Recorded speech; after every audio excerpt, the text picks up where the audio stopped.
Item ಯಾವುದೇ ಇರಲಿ try ಮಾಡಿ ಆಚಿ ಚಿಕನ್ ಮಸಾಲಾ. ಸಾವಿರಾರು ಕಿಲೋಮೀಟರ್ ದೂರದಲ್ಲಿ ಯುದ್ಧ ನಡೀತಾ ಇದ್ರು ನಮ್ಮ ನಾಡಿನಲ್ಲಿ ಯುದ್ಧದ ಪರಿಣಾಮ ಬೀರುವ ಸಾಧ್ಯತೆಗಳಿವೆ. ಈಗಾಗಲೇ ತೈಲ ಬೆಲೆ ಏರಿಕೆ ಸಂಭವದ ಬೆನ್ನಲ್ಲೇ ರಾಜ್ಯದಲ್ಲಿ ಖಾಸಗಿ ಶಾಲೆಗಳ ದಾಖಲಾತಿ ಶುಲ್ಕ ಏರಿಕೆ ಮಾಡೋ ಪ್ಲಾನ್ ರೂಪಿಸಲಾಗಿದೆ. ಬರೋಬ್ಬರಿ 15% ಏರಿಕೆ ಮಾಡೋದ್ರ ಮೂಲಕ ಪೋಷಕರ ಜೇಬಿಗೆ ಕತ್ತರಿ ಹಾಕೋ ಪ್ಲಾನ್ ಹೆಣಿಯಲಾಗಿದೆ. ಈ ಕುರಿತ ಒಂದು ಕಂಪ್ಲೀಟ್ ರಿಪೋರ್ಟ್ ನಿಮ್ಮ ಮುಂದೆ.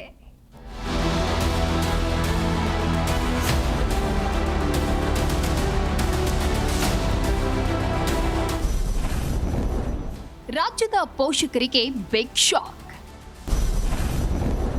ಖಾಸಗಿ ಶಾಲಾ ದಾಖಲಾತಿ ಶುಲ್ಕ 15% ಏರಿಕೆ. ಹೌದು, ಪ್ರತಿ ವರ್ಷದಂತೆ ಈ ಬಾರಿಯೂ ಸಾಮಾನ್ಯ ಜನರ ಜೇಬಿಗೆ ಕತ್ತರಿ ಬೀಳುವ ಲಕ್ಷಣಗಳು ಕಾಣಿಸ್ತಾ ಇವೆ.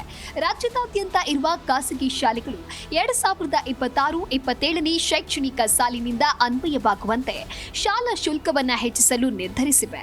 ದಿನಬಳಕೆ ವಸ್ತುಗಳ ಬೆಲೆ ಏರಿಕೆ, ಶಾಲಾ ವಾಹನಗಳ ಇಂಧನ ವೆಚ್ಚ ಮತ್ತು ಶಿಕ್ಷಕರ ವೇತನದ ಹೊರೆ ಹೆಚ್ಚಾಗಿರೋದ್ರಿಂದ ಆರ್ಥಿಕ ಸಂಕಷ್ಟ ಎದುರಾಗಿದೆ. ಈ ಹಿನ್ನೆಲೆ ಶಾಲಾ ಆಡಳಿತ ಮಂಡಳಿಗಳು ಅನಿವಾರ್ಯವಾಗಿ ಶುಲ್ಕ ಹೆಚ್ಚಳದ ಹಾದಿ ಹಿಡಿದಿವೆ ಎನ್ನಲಾಗಿದೆ. ವಸ್ತುಗಳ ಬೆಲೆಗಳು ಜಾಸ್ತಿ ಆಗ್ತದವೆ. ನಮ್ಮ ಶಿಕ್ಷಕರಿಗೂ ಕೂಡ ಜೀವನ ಮಾಡೋದು ಕಷ್ಟ ಆಗ್ತಾ ಇದೆ. ಯಾಕಂದ್ರೆ ನಾವು ಕೊಡುವಂತ ಸ್ಯಾಲರಿಗೆ ಅವರಿಗೆ ಆ ಖರ್ಚು ಮೀಟ್ ಆಗಕ್ ಆಗ್ತಾ ಇಲ್ಲ.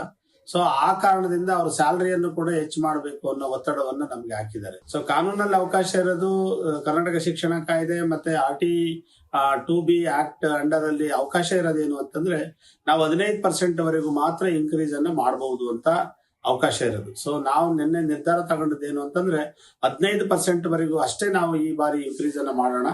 ಕೆಲವರು 10% ವರೆಗೂ ಮಾಡಬಹುದು. ಸೊ ಅಷ್ಟರೊಳಗೆ ನಾವು ಶುಲ್ಕವನ್ನ ಹೆಚ್ಚಳ ಮಾಡ್ಕೊಂಡು ಈ ವರ್ಷ ನಾವು ಮಕ್ಕಳುಗಳನ್ನ ದಾಖಲಾತಿಯನ್ನ ಮಾಡ್ಕೋಬೇಕು ಅನ್ನೋ ಒಂದು ನಿರ್ಧಾರವನ್ನ ಮಾಡಿದ್ವಿ. ಕೃಪಾ ಸಂಘಟನೆ ಮಾಹಿತಿ ಪ್ರಕಾರ ಈ ವರ್ಷ 10%ರಿಂದ 15% ಶುಲ್ಕ ಹೆಚ್ಚಿಸಲು ಚಿಂತನೆ ನಡೆಸಲಾಗಿದೆ. ಆದರೆ ಯಾವ ಶಾಲೆ ಎಷ್ಟು ಪ್ರಮಾಣದಲ್ಲಿ ಶುಲ್ಕ ಏರಿಕೆ ಮಾಡಬೇಕು ಎಂಬ ನಿರ್ಧಾರವನ್ನ ಆಯಾ ಶಾಲಾ ಆಡಳಿತ ಮಂಡಳಿಗೆ ಬಿಡಲಾಗಿದೆ ಅನ್ನೋದು ಸಂಘಟನೆಗಳ ಅಭಿಪ್ರಾಯ. ಇನ್ನು ಶಾಲಾ ಆಡಳಿತ ನಿರ್ಧಾರಕ್ಕೆ ಪೋಷಕರಿಂದ ತೀವ್ರ ವಿರೋಧ ವ್ಯಕ್ತವಾಗ್ತಾ ಇದೆ. ಖಾಸಗಿ ಶಾಲೆಗಳ ಏಕಪಕ್ಷೀಯ ನಿರ್ಧಾರಕ್ಕೆ ಪೋಷಕರ ಸಮನ್ವಯ ಸಮಿತಿಯು ತೀವ್ರ ಆಕ್ರೋಶ ವ್ಯಕ್ತಪಡಿಸಿದೆ. ಈಗಾಗಲೇ ಜೀವನಾವಶ್ಯಕ ವಸ್ತುಗಳ ಬೆಲೆ ಏರಿಕೆಯಿಂದ ಸಾಮಾನ್ಯ ಜನರು ಕಂಗಾಲಾಗಿದ್ದಾರೆ.